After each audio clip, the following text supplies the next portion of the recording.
रहेगा कायम पहाड़ जब न रहे खुदाया, तेरे मुंह की एक बात भी टलेगी ना, चाहे कुछ भी हो। अजीज नाजरीन, मैं अयाद ज़रीफ आप तमाम देखने वालों को हमारे रोज़ के बाइबली मुतालियाती प्रोग्राम की नई किस्त में खुशामदीद कहता हूँ। अजीज़ों, अभी हम पुराने अहदनामे की किताबों में से नबूवती कुतब के मुताले पर हैं। पहली नबूवती किताब यानी यसाया की किताब, और आज हम उसके 7वें बाब की 10वीं आयत से 14वीं आयत तक मुताला करेंगे। और आज हम निशानों के निशान की बात करेंगे, यानी खुदावंद यीशु मसीह के कुंवारी से पैदा होने का निशान। लेकिन आज के प्रोग्राम का बाकायदा आगाज करने से पहले मैं स्टूडियो में आए खुदा के खादिम का खैर मकदम करूंगा। खुशामदीद भाई यूसुफ। शुक्रिया भाई। और स्टूडियो में आए हमारे दीगर मेहमानों को भी खुशामदीद। नाजरीन, अपनी बाइबल मुकद्दस तैयार कर लें और एक नोटबुक और पेन साथ रखिए और मुताले में हमारे साथ शरीक हों। खुशामदीद भाई। आपका शुक्रिया। आज 10 ता 14 आयात के इस हिस्से का उन्वान क्या है जिसका हम आज मुताला करने को हैं?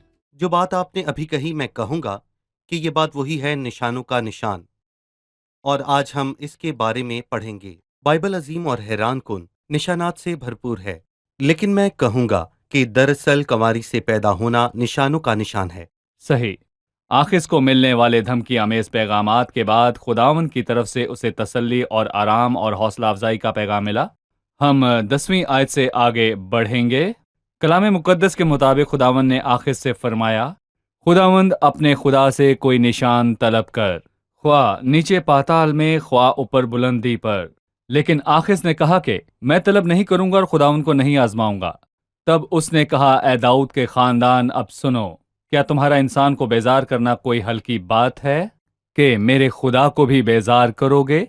लेकिन खुदावंद आप तुमको एक निशान बख्शेगा। देखो, एक कंवारी हामला होगी और बेटा जनेगी और वो उसका नाम अमैनुएल रखेगी। हमें इन कीमती अल्फाज में से हर एक पर गौर करने की जरूरत है। सही। फिर खुदावंद ने आखिस से फरमाया और उसे एक पेशकश की, जिस पर आखिस का रद्द-ए-अमल बड़ा अजीब था। हमें उसके रद्द-ए-अमल के मुतालिक कुछ बताइए। खुदावंद आखिस के अंदर ईमान पैदा करना चाहता था, लेकिन अफसोस कि आखिस के अंदर हरगिज ईमान पैदा ना हुआ। आखिरी बात जो खुदावंद ने 9वीं आयत में कही कि अगर तुम ईमान ना लाओगे तो यकीनन तुम कायम ना रहोगे। जिसके अंदर ईमान नहीं वो जान महफूज नहीं। और अफसोस कि ये शख्स सच में ईमान से खाली था। सो उसने दीनदारी के होने का ढोंग किया और कहा कि मैं तलब नहीं करूंगा, खुदावंद को नहीं आजमाऊंगा। और खुदावंद ने उससे कहा, ख्वाह नीचे पाताल में ख्वाह ऊपर बुलंदी पर, यानी कि यह मसला बहुत अहम है। अगर उसे खुदा ये कह रहा है कि यह मसला मेरे लिए बहुत अहम है, ना सिर्फ तेरे लिए, वो तुझे हटाना चाहता है ताकि मसीह को हटाया जा सके। जो तेरी नस्ल से आएगा इसका ताल्लुक तुझसे नहीं है, बल्कि ये मामला मुझसे जुड़ा है आखिस। सो खुदावंद अपने खुदा से कोई निशान तलब कर। आखिस ने खुदा को फरेब दिया जबकि वो इस मामले के मुतालिक कुछ नहीं जानता था। उसने हमें जहाजी की याद दिला दी जिसने एक दफा कहा कि खुदा की हयात की कसम, मैं उसके पीछे दौड़ जाऊंगा और उससे कुछ ना कुछ लूंगा। बिल्कुल वैसे ही जैसे अलीशा ने कहा कि खुदावंद की हयात की कसम जिसके आगे मैं खड़ा हूं। अलीशा वाकई खुदा के सामने खड़ा था, लेकिन जहाजी खुदावंद को जानता तक ना था। और यहाँ भी ये बादशाह दीनदारी का नाटक कर रहा है, लेकिन सच्चाई ये है उसमें दीनदारी दिखावे की है कि मैं तलब नहीं करूंगा और खुदावंद को नहीं आजमाऊंगा। वो इसका दिखावा तो कर रहा है, लेकिन खुदावंद दीनदारी के भेदों के मुतालिक बात करेगा। दीनदारी का भेद यानी कि मैं कहूंगा खुदा का मुजस्सम होना। इसमें कोई कलाम नहीं कि दीनदारी का भेद बड़ा है, यानी कि वो जो जिस्म में जाहिर हुआ। सही। 13वीं आयत, तब उसने कहा, ए दाऊद के खानदान, अब सुनो, क्या तुम्हारा इंसान को बेजार करना कोई हल्की बात है कि मेरे खुदा को भी बेजार करोगे? इस आयत की वजाहत कीजिएगा भाई यूसुफ। जी हाँ, मैं कहूंगा कि आखिज ने निशान तलब करने से इनकार किया और दीनदारी का नाटक किया जो उसमें नहीं थी। और खुदावंद ने उसे छोड़कर दाऊद के तमाम घराने से खिताब करना शुरू कर दिया, ए दाऊद के खानदान, अब सुन, क्या तुम्हारा इंसान को बेजार करना कोई हल्की बात है कि मेरे खुदावंद को भी बेजार करोगे? और दर हकीकत आसमान के खुदा को जमीन के इंसानों की बेतकादी से बढ़कर कोई बेजार नहीं करता। देखें आसमान का खुदा आपसे या मुझसे क्या चाहता है। देखें हम क्या कर सकते हैं, हम तो नेक काम भी नहीं कर सकते। खुदा ईमान चाहता है। यहाँ मैं मत्ती 6 में कही गई मसीह की बात का हवाला देता हूँ। मसीह ने जवाब में उनसे कहा, खुदा का काम यह है कि जिसने उसे भेजा है उस पर ईमान लाओ। लेकिन जब हमें ईमान नहीं, जिस तरह इस शरीर आखिज में नहीं था, تو میں طلب نہیں کروں گا، خداوند کو نہیں آزماؤں گا۔ ہم اپنی بے اعتقادی کے سبب سے اپنے خداوند کو بیزار کرتے ہیں اور اس عظیم ترین تحفے کی توہین کرتے ہیں جو اس نے ہمیں بخشا ہے۔ صحیح۔ 11ویں آیت میں جو میں نے ابھی پڑھی، لکھا ہے خداوند اپنے خدا سے کوئی نشان طلب کر، خواہ نیچے پاتال میں خواہ اوپر بلندی پر۔ بائبل کے کچھ نسخہ جات میں لکھا ہے خداوند اپنے خدا سے کوئی نشان طلب کر جو پاتال کی مانند گہرا اور آسمان کی مانند بلند ہو۔ اگر یہ درخواست آسمان سے ہے بھائی یوسف، تو کیا خدا ہمیں جواب آسمان سے دے گا یا پاتال سے؟ دراصل یہ آیت ہمیں افسیوں 4 میں درج ایک خوبصورت آیت کی یاد دلاتی ہے جس کا تعلق ایمینویل سے ہے، جہاں لکھا ہے سوائے اس کے کہ وہ زمین کے نیچے کے علاقے میں اترا بھی تھا، اور یہ اترنے والا وہی ہے جو آسمانوں سے بھی اوپر چڑھ گیا، یعنی کہ جو نیچے اترا وہ آسمانوں سے بھی میں اوپر اس چڑھ سے گیا۔ متعلق ایک سوال پوچھنا چاہتا ہوں کہ وہ زمین کے نیچے کے علاقے میں بھی اترا، کیا مسیح صلیب پر جانے کے بعد جہنم میں اترا جیسا کہا گیا ہے؟ مسیح جہنم میں نہیں اترا۔ یہاں اس بات سے مراد ہے کہ وہ پتال یا زمین کے نیچے کے علاقے میں اترا۔ سب سے پہلے میں یہاں کہوں گا کہ ہم مسیح کے جہنم میں جانے کے متعلق بائبل میں کہیں بھی نہیں پڑھتے۔ یہ نظریہ عام تو ہے، لیکن یہ نظریہ بائبل کا نظریہ ہرگز نہیں۔ جبکہ مسیح موا اور اس نے اپنے باپ سے کہا، اے باپ میں اپنی روح تجھے سونپتا ہوں، اور توبہ کرنے والے ڈاکو سے کہا کہ تو آج ہی میرے ساتھ فردوس میں ہوگا۔ مسیح اوپر فردوس میں گیا، لیکن وہ کیا زمین کے نیچے کے علاقے میں اترا تھا، یعنی قبر میں؟ مسیح دفن ہوا۔ وہ جو مردوں کو جلاتا ہے وہ انسان کی طرح دفن ہوا، کیونکہ وہ پہلے اترا، اور وہ یہاں کہتا ہے یا تو پاتال میں یا اوپر آسمان پر۔ پہلے اس نے پاتال کا ذکر کیا اور پھر آسمان کا، کیونکہ چوتھے باب میں کہتا ہے سوائے اس کے کہ وہ زمین کے نیچے کے علاقے میں بھی اترا تھا۔ یہ نیچے اترنے والا وہی تھا جو سب آسمانوں سے بھی اوپر چڑھ گیا تاکہ سب چیزوں کو معمور کرے۔ وہ کہنا چاہتا ہے کہ نہ صرف عورت کی نسل مجسم ہوگی یعنی ایمینویل، بلکہ اس کا مرنا اور مر کر جی اٹھنا اور آسمان پر چڑھ جانا صحیح۔ بہت حیران کن ہوگا۔ وہ آسمان سے آیا، پیدا ہوا، مرا اور زمین میں دفن ہوا، یا پاتال میں اترا موت کی حالت میں، لیکن وہ جی اٹھا اور سب آسمانوں سے زیادہ اوپر جی۔ چڑھا۔ حاضرین کے پاس کوئی سوال ہوگا، چلیے ان کا سوال جانتے ہیں۔ 10ویں آیت میں وہ کہتا ہے، پھر خداوند نے آخر سے فرمایا، آخر سے ایک شریر بادشاہ تھا، اور ہم نے جانا کہ شریر بادشاہ یا کاہن کے دور میں ایک نبی برپا ہوگا، اور یہ سایہ موجود تھا۔ یہاں خداوند نے آخر سے بات کیوں کی اور اس میں ایمان پیدا کرنا چاہا، جبکہ واضح طور پر وہ شریر تھا؟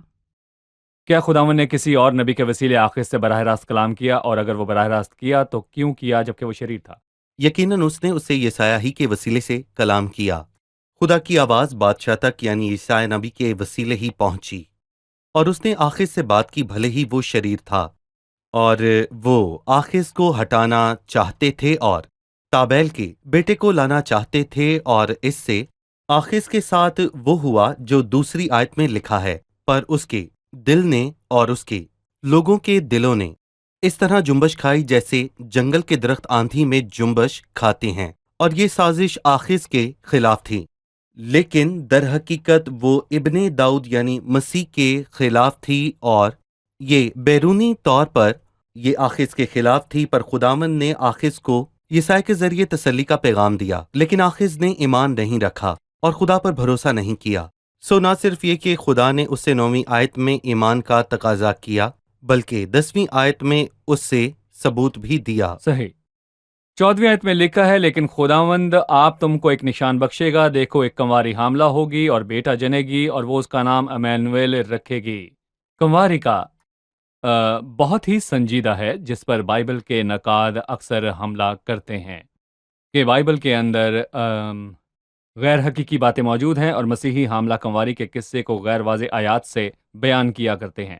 دیکھو ایک کنواری حاملہ ہوگی، وہ کہتے ہیں لفظ کنواری کا مطلب شادی شدہ لڑکی ہو سکتا ہے۔ بھائی یوسف، آپ کے پاس اس کا کیا ثبوت ہے کہ کنواری کا مطلب غیر شادی شدہ لڑکی ہی ہے؟ دوہرا ثبوت ہے۔ پرانے عہد نامے کے عبرانی نسخے میں لفظ الما کا تذکرہ 7 مرتبہ ہوا ہے، اور یہ ان میں سے ایک ہے۔ مثلا ربکا کے لیے کہا گیا کہ وہ کنواری اور مرد سے ناواقف تھی، اور اسی طرح 7 مرتبہ پرانے عہد نامے میں لکھا ہے کہ ہر بار الما کا ترجمہ कमवारी ही किया गया है। लेकिन एक और भी सबूत है कि इब्रानी ज़ुबान के उलमा जिन्होंने तौरेत के इब्रानी नुस्खे का यूनानी तर्जमा किया, 72 उलमा ने सिकंदरिया के शहर में लफ्ज़ अल्मा का तर्जमा पार्थिनुस किया, और पार्थिनुस का मतलब कवारी है जो मर्द से नावाकिफ हो, यानी कि गैर शादी शुदा। और मैं कहूँगा कि मज़ीद बात यह है कि खुदा एक निशान बख्शने को था। और मैं ये भी कहूँगा कि जब कोई एक शादीशुदा लड़की हामला हो तो ये निशान नहीं है, क्योंकि जो लड़की शादी करती है वो हामला हो सकती है, तो इसमें निशान कहाँ है। लेकिन खुदा अब तुमको निशान बख्शेगा, तुम निशान तलब करना नहीं चाहते, मैं तुम्हें निशान बख्शूंगा। वो निशान जो खुदा ने बख्शा उसकी अजमत के मुताबिक है, ना कि इंसानों के दिलों के। लेकिन खुदावंद आपको एक निशान बख्शेगा, और वो निशान क्या है? देखो, एक कवारी हामला होगी और बेटा जनेगी। और सबूत ये है कि अल्मा लफ्ज़ का जिक्र पुराने अहदनामे में 7 मरतबा हुआ, जिसका मतलब है कवारी, और जिसमें रिबका का हवाला भी शामिल है। और दूसरी बात यह है कि इब्रानी उल्मा जो इब्रानी ज़ुबान को आज के नाकदीन से ज़्यादा बेहतर समझते हैं, अल्मा का तर्जुमा इब्रानी ज़ुबान में पार्थियुस करते हैं, जिसका जिक्र मत्ती के पहले बाब में हुआ। सही। हम अभी एक रिपोर्ट को देखेंगे, उसके बाद यीशु मसीह के कंवारी से पैदा होने वाली बात की तरफ वापस आएंगे।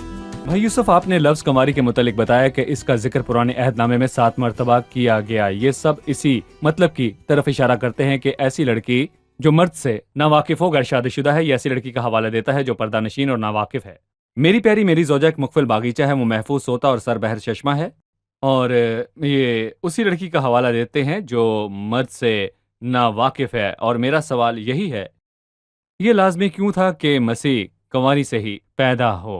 कंवारी से ही क्यों? भाई यूसुफ, हम इस पर जोर क्यों देते हैं कि मसीह को कंवारी से ही पैदा होना था जो मर्द से नावाकिफ हो? दरअसल ये मसीह के मुतालिक पहली नबूवत की तकमील है। जो कुछ हम औरत की नस्ल के मुतालिक पैदाइश 15:3 में पढ़ते हैं, इससे मुराद इंसान नहीं है, भले ही हम सब औरत की नस्ल से हैं, लेकिन कोई भी बस औरत से पैदा नहीं हुआ, लेकिन औरत की नस्ल से मुराद है जो औरत से पैदा हुआ। इसीलिए यसाया 14:7 में वाज़े तौर पर लिखा है कि कवारी हामला होगी। पर हम इस पर इतना जोर क्यों देते हैं? देखें, मुझे एक मसीही मुफक्कर की बात ने बहुत ज्यादा मुतासिर किया, जिसने एक शानदार और अहम किताब लिखी जिसका उन्वान है वो सबूत जिससे फैसला दरकार हो। और वो कहता है कि अगर खुदा इंसान बनाना चाहे तो जवाब है जी हाँ, वो बना सकता है। लेकिन मैं कहूँगा कि जब खुदा इस इंसानी दुनिया में आया तो हम उससे क्या तवक्को रखते हैं? उसने कई बातें कहीं। मसलन वो कहता है कि उसके अल्फाज दुनिया भर के तमाम इंसानों से ज्यादा मुमताज होने चाहिए, और जो वो कर सकता है वो और कोई नहीं कर सकता। वो इंसानों के सबसे बड़े दुश्मन पर गालिब आना चाहिए जो कि मौत है, और ये भी कि उसे दुनिया में इस तरह आना चाहिए कि और कोई नहीं आया। और आज हम देखते हैं कि जब कोई बादशाह या उमरा किसी मुल्क में दाखिल होते हैं तो उनका इस्तकबाल दरवाज़ों से नहीं किया जाता जो आम इंसान के लिए है, लेकिन उन्हें बहुत ही ख़ास शहराओं से शहर में दाखिल किया जाता है जो कि आवाम के लिए कभी भी खोली नहीं जाती। लेकिन दर हकीकत मसीह उन अजीम लोगों में से एक ना था। मसीह अनोखा है, उस जैसा कोई नहीं, और उसके लिए खास दरवाज़ा खोला गया जो किसी के लिए पहले ना खुला और ना ही खोला जाएगा। वो दरवाज़ा कौन सा था? वो कवारी से पैदाइश थी। हम क्यों कवारी से पैदाइश पर जोर देते हैं? इसकी 2 वजूहात हैं। और पहली वजह, ये किसी भी इंसान के लिए नामुमकिन है कि वो खुदा को जमीन पर ले आए और वो किसी औरत से शादी करे और खुदा को जने। गोया वो इंसान है जिसने खुदा को उतार लिया। तो क्या ये मंतकी और माकूल है? पर मैं कहूंगा कि किसी भी इंसान के लिए ये मुमकिन ना था कि वो खुदा को आसमान से जमीन पर उतार ले। दूसरी बात यह है कि ये बात किसी भी औरत के इदराक से बाहर थी, और जब मरियम ने खुशखबरी हासिल की तो उसने कहा ये क्यों कर होगा जबकि मैं तो मर्द को नहीं जानती। यानी ये बात इंसानी इदराक से बाला तर है। खुदाम ने उसे इल्जाम ना दिया जिस तरह उसने जिक्रिया के साथ किया। उसने जिक्रिया को इल्जाम क्यों दिया और उसकी जुबान क्यों बंद कर दी? क्योंकि जिक्रिया के मामले में ऐसा हुआ, ऐसा बुजुर्गों के साथ हुआ जो उससे पहले थे, जैसे अब्राहम और सारा। सही। लेकिन ऐसा पहले कभी भी नहीं हुआ था और जने, और इसलिए जब्राइल ने उसे इल्जाम ना दिया क्योंकि ये ऐसा वाकया था जो इदराक से बाहर था।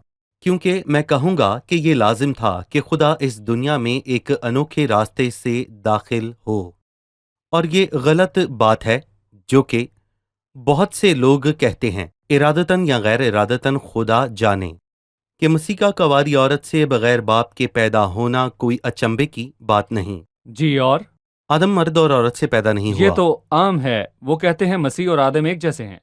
कैसे? दरअसल ये बड़ी गलत फहमी है। आदम को तख्लीक किया गया, सो इसका मकसद ये है कि आदम भी माँ बाप के बगैर पैदा हुआ। लेकिन हमने मसीह के लिए ये नहीं पढ़ा कि वो तख्लीक हुआ, बल्कि वो पैदा हुआ। यकीनन आदम माँ बाप के बगैर पैदा हुआ क्योंकि खुदा ने उसे तख्लीक किया था।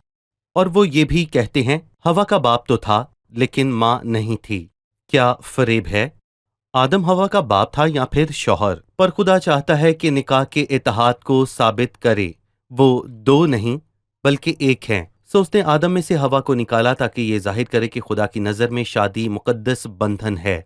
लेकिन आदम उसका बाप नहीं, उसका शौहर है। और फिर जैसा कि कुछ लोग कहते हैं कि दुनिया में 40 अरब से भी ज्यादा लोग पैदा हुए और सबके सब एक रास्ते से दाखिल हुए, दरवाजे यानी से। औरत और मर्द के मिलाप से, और किसी तरह नहीं। और कोई रास्ता ही नहीं है सिवाय एक शख्स के जो अनोखे दरवाजे से दाखिल हुआ, जो कि मसीह है। क्यों?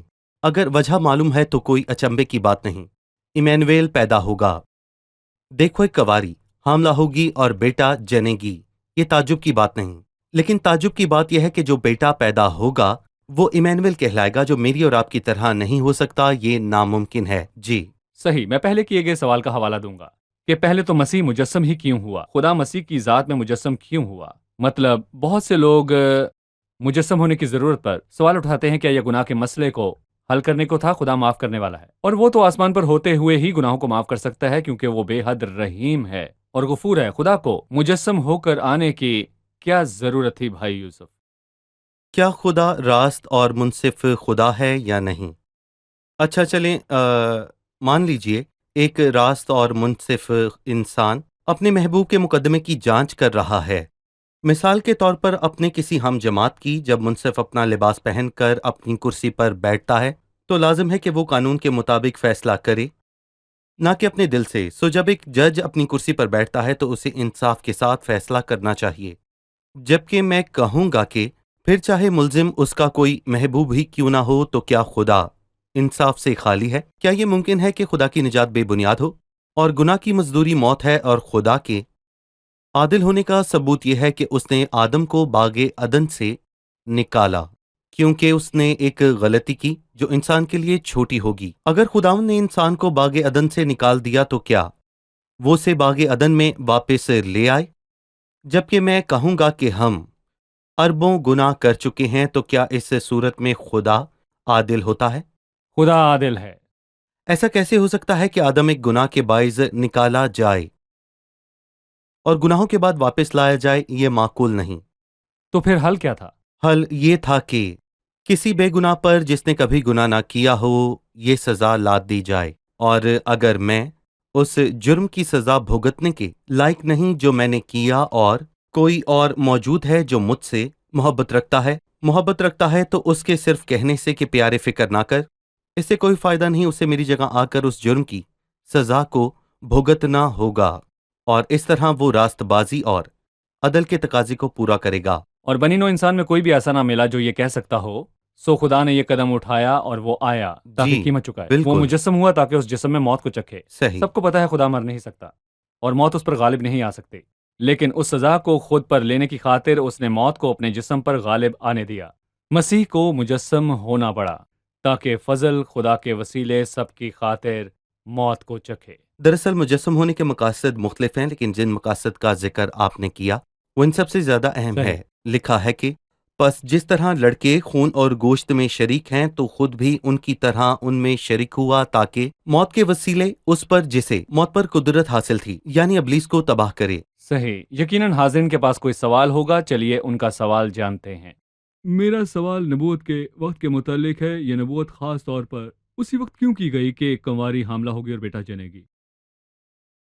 क्या इस नबूवत के इस हिस्से के वक्त में किए जाने के पीछे कोई वजह मौजूद है? जी, जबकि हमने इस नबूवत के पस मंज़र पर आयत 1-9 के मुताले पर वाज़ेह तौर पर गुफ्तगू की, हमने जाना कि इसका सबब दाऊद की नस्ल से अदावत थी और आखिर की तरफ ही से बेतकादी का इजहार किया गया।